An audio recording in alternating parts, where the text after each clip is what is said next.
So in this next module, I'm going to go through another example and use it to kind of lead into giving you an overview of a couple of principles of effective writing that I'll be talking about this week as well as next week.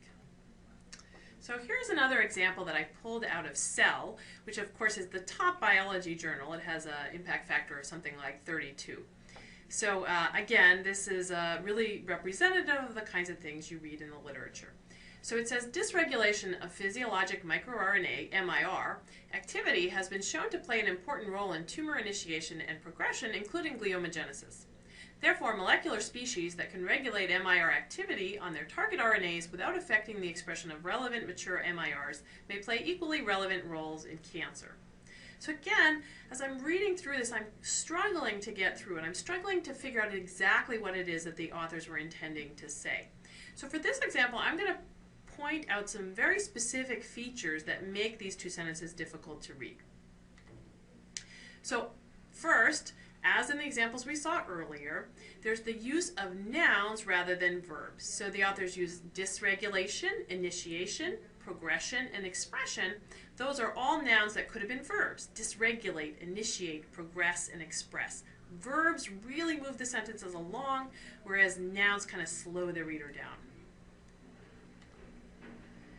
The authors also here use some vague words. The problem with using words that are really vague is that the reader cannot get a concrete picture in their head of what the author is talking about. So those vague words don't really add anything.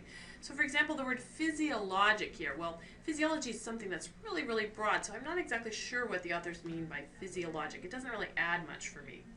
And then we get down to molecular species. Well, molecular species could be a lot of things, and so again, by saying something so vague, it's hard for me to form a concrete picture in my head of what the authors are talking about. Note the use also of unnecessary jargon and acronyms in this little passage. So we get the word gliomagenesis, for example. Well, that's kind of a fancy word. We can probably say that in a little bit of a simpler way. Again, if you're writing for a wide audience, you don't want to write things in too technical terms.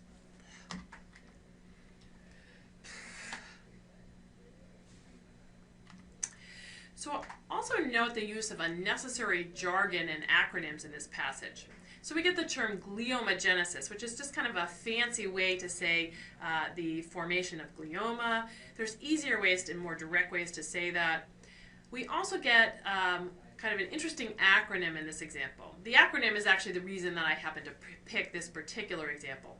So the authors abbreviate the term microRNA as MIR. And it's a little bit amusing, right, because RNA is already itself an acronym, so the authors have made an acronym of an acronym. And this really is just showing you something that's really widespread out in the scientific literature. Authors love to use acronyms. They throw them all over the place. The problem with acronyms is that unless they're things that are really, really standard that everybody is familiar with, most readers aren't going to know your acronym, especially if you've just made it up, which many authors do. So when they get to your acronym in the piece they're reading, they're going to have to stop and pause and figure out, oh, what is MIR? They have to go back and look it up, and that's going to halt them, that's going to stop them and slow their reading. It's really, really hard on the reader. It's great for the author because it saves them the time of having to write the whole word out every instance. But it's really, really, really hard on the reader. So I'm going to encourage you to avoid the use of acronyms for everything except the most standard acronyms that are out there. So really get in the habit of trying to decondition yourself from using so many acronyms. You can see that in this case, there's really no benefit to using the acronym. So instead of saying, you're only saving a couple of letters here by using MIR rather than microRNA. And when I get to that second sentence and I see, molecular species that can regulate MIR, I had to pause and actually think about what is MIR, so that really slowed the reading down for me. Another thing I want to point out is in this first sentence, the authors use what is called the passive voice for their verb tense. So they say, dysregulation of physiologic microRNA activity has been shown.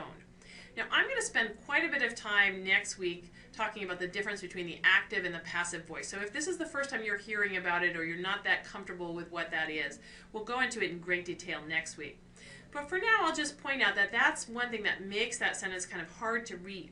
Because the English language, the way we normally talk, is we do subject, verb, object. The passive voice inverts that and goes object, verb, subject, or sometimes just object, verb. And it's a very awkward way. We would never talk in that way. So for example, if you take the sentence, she throws the ball, that's in the active voice.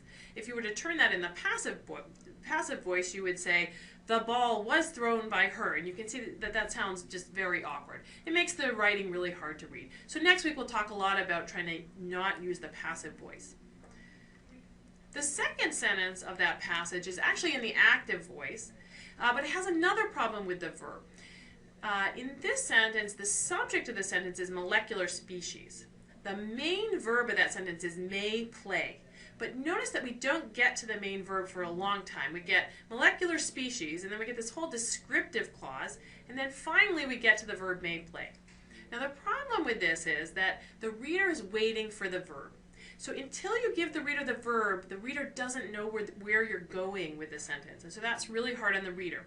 So putting too much distance between the subject of the sentence and the main verb is a problem. We're also going to talk about that in great detail next week when we focus on verbs. So I took that passage and I rewrote it, kind of trying to fix some of these issues that I just pointed out to you. And I'll tell you, I did not have the author sitting right next to me while I was doing this edit, so I'm not 100% sure that I've completely represented what they were trying to say, but I think I've got the general idea. So the rewrite says, changes in microRNA expression play a role in cancer, including glioma. Therefore, events that disrupt microRNAs from binding to their target RNAs may also promote cancer. And I think that's just a lot easier to understand. I fixed a lot of those issues that I talked about earlier, and notice how much shorter that second sentence, that second passage is than the original. So this leads into giving you a little overview of some of the specific principles of effective writing that we're going to be talking about this week and next week. So the first one is I want you to learn to cut your words. Cut unnecessary words and phrases. Get rid of the clutter. We're going to spend the rest of this week talking about cutting clutter. Next week we'll talk in great detail about the use of the active voice rather than the passive voice. And we'll also talk about writing with verbs, using strong verbs, avoiding turning verbs into noun, and not burying the main verb, keeping the subject and the main verb of the sentence close together at the beginning of the sentence. So we'll get to numbers 2 and 3 in great detail next week when we focus on verbs. This week we're going to focus on number 1, learning to cut the clutter.